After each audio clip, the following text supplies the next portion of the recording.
You're gonna be doing your logbook. Swift gives us our own logs, but I would recommend getting yourself a holder for them.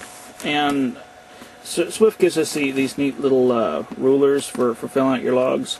If you don't have one, they sell them at pretty much any truck stop, and it's nice because you can count up the hours on it.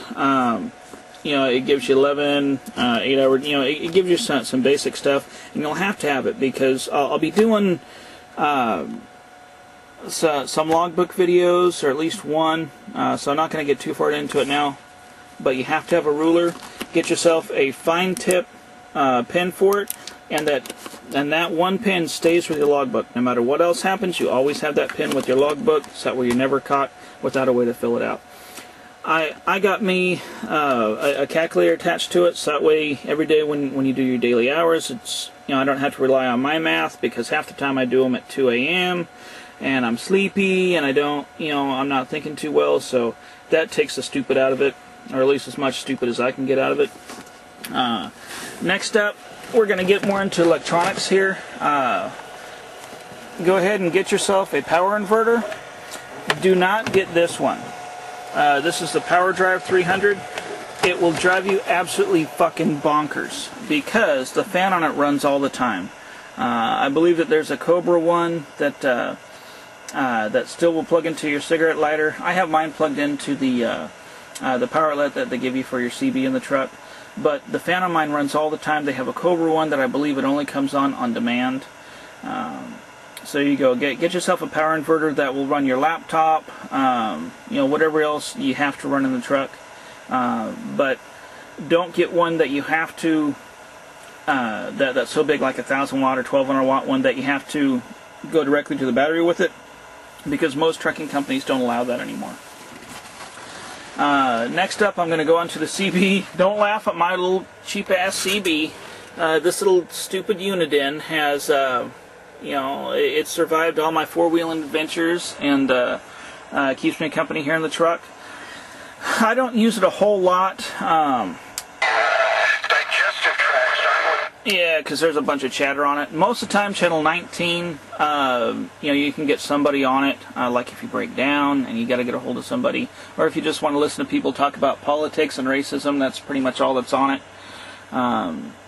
But yeah, at least get yourself a cheapy CB, because a lot of shippers or receivers want you to be on a certain channel, and I've been noticing more and more that that some chicken coops or scale houses want you to be on a certain channel, and they'll have up, you know, their monitoring channel, whatever. Next up is something that I've found invaluable. Let me get it out of the sun here. But this is my GPS. It's Garmin 465T. This is their trucker's GPS, and it makes everything so easy to trip plan and then just monitor while you're driving. Man, you don't rely 100% on it, but it makes everything so easy because you can poke in where you want to go and then check its route with your atlas. And then you can change the route on the GPS with what you find on the atlas to make sure that you stay legal on truck routes, you know, whatever. This guy's about $400, and man, it's worth every penny to me. I know they make one called the PC Miler that a lot of people use, and from what I've heard, that one's pretty good too. If you're gonna get a cheap one, at least make sure that it has what's called text-to-speech. It's TTS, and what it does, it'll actually give you it'll read out the street names where you're coming up to it. Instead of just saying turn right in 500 feet, it'll say turn right on Pacific Avenue in 500 feet, whatever. Next up, I've got my old beat-down satellite radio on my old Sportster Replay. I like this one, and I continue to use it. Matter of fact, I just bought a new one because this one's having problems. It's so old. But it has a really strong FM transmitter. So it'll get the sound from this to the radio here in the truck. I've only got to change it maybe once when I cross the country. And usually it's around LA. And then back out, you know, change it again when I go out of LA. But it's got a really strong FM transmitter. Matter of fact, I got fined for being too strong.